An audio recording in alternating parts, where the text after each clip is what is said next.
बच्चों, कैसे हैं आप सब? उम्मीद है बढ़िया होंगे, मज़े में और अपनी पढ़ाई कर रहे होंगे। तो ये जो लास्ट चैप्टर मैं पढ़ा रहा हूँ इस समय, इसमें कुछ राजनीतिक परिवर्तनों के बारे में बताया गया है और उन राजनीतिक परिवर्तनों के माध्यम से किस देश ने अपनी कितनी तरक्की को प्राप्त किया, इसको समझाने का प्रयास किया गया है। मूलतः इसमें चीन की उस अवस्था को बताने का प्रयास किया गया है कि शक्तिशाली साम्राज्य से निकल करके वो कैसे विखंडन के दौर में जाता है और जापान मजबूती को प्राप्त करता है। तो अब इसमें हम जापान की राजनीतिक व्यवस्था को देखेंगे ताकि ये समझ सकें कि कौन से ऐसे आयाम थे या कौन सी ऐसी परिस्थितियां थी जिससे जापान ने उन्नति प्राप्त की। तो सबसे पहले जो हम आपको बताएंगे वो ये है कि जापान में, जो जापान का शहर था क्योतो में राजा का परिवार रहता था और वहीं से जापान की शासन व्यवस्था संचालित होती थी 12वीं शताब्दी के पहले तक। 12वीं शताब्दी में होता क्या है कि वो सत्ता उस राज परिवार के हाथ से निकलकर शोगुनों के हाथ में चली गई। जो शोगुन समुदाय है, शोगुन समुदाय वहां की राजनीतिक व्यवस्था को संभालता है और राजनीतिक व्यवस्था को संभालने के साथ साथ वह अपने सहयोग के लिए समुराई लोगों की नियुक्ति करता है। समुराई क्या है? समुराई वह समूह है जो सुरक्षा व्यवस्था की जिम्मेदारी संभालता है और उनके बीच में मध्यस्थता का जो काम है वो दैम्यो के माध्यम से किया जाता है। तो कुल मिलाकर राजा से सत्ता निकली तो शोगुनों के हाथ में गई और शोगुन जो थे उन्होंने सत्ता को संचालित करने के लिए, व्यवस्था को बेहतर तरीके से चलाने के लिए आगे समुराई और एदो की नियुक्ति की। एदो एक ऐसा वर्ग है जो शासन व्यवस्था को संभालता है, संचालित करता है और उस पर समुराई का नियंत्रण होता है।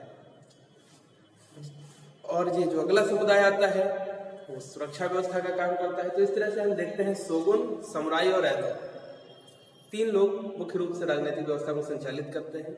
शोगुन व्यवस्था के संचालन की जिम्मेदारी समुराई लोगों को देता है, दैम्यो लोगों को देता है और दैम्यो और समुराई मिल करके शोगुनों का मत सहयोग करते हैं व्यवस्था को संचालित करने में। आगे इन तीनों का जो कॉम्बिनेशन है, उस कॉम्बिनेशन के परिणाम स्वरूप सामाजिक उन्नति होती है, कला साहित्य के क्षेत्र में विकास होता है, सांस्कृतिक परिवर्तन आते हैं और उन सांस्कृतिक परिवर्तनों के परिणाम स्वरूप लोग शैक्षिक वातावरण बनाकर तैयार करते हैं। ठीक ही कहा जाता है कि एक कटोरी नूडल्स जितने में मिलता था उतने पैसे में जो टोक्यो है, जो आज का टोक्यो है, उसमें एक किताब किराए पे मिल जाया करती थी। यानी कहने का मतलब ये है कि अध्ययन, अध्यापन या शैक्षिक कार्य जो है वो इतना सुगम था और सबके लिए सुपलब्ध था, सबको आसानी से उपलब्ध हो जाता था कि प्रत्येक व्यक्ति अध्ययन कर सकता था, अपनी अभिरुचि के अनुसार साहित्य, कला, संस्कृति, विज्ञान आदि के क्षेत्रों का अध्ययन कर सकता था और अपनी क्षमता के अनुसार उसमें भूमिका निभा करके देश की उन्नति में सहयोग कर सकता था। होता क्या है, इन्हीं व्यवस्थाओं के द्वारा आगे राज्य, आगे साम्राज्य जापान जो है उसकी उन्नति होती है।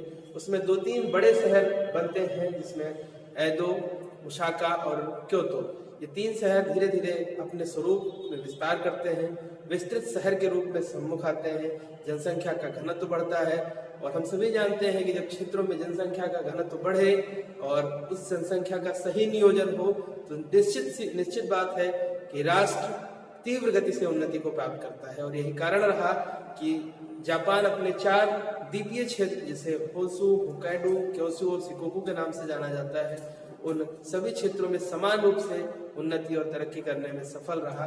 अपनी आर्थिक शक्ति के साथ साथ उसने अपनी सैन्य शक्ति को मजबूत किया। अपनी औपनिवेशिक व्यवस्था के माध्यम से उसने दुनिया भर के तमाम सशक्त और शक्तिशाली क्षेत्रों को अपने अधीन नतमस्तक कर दिया।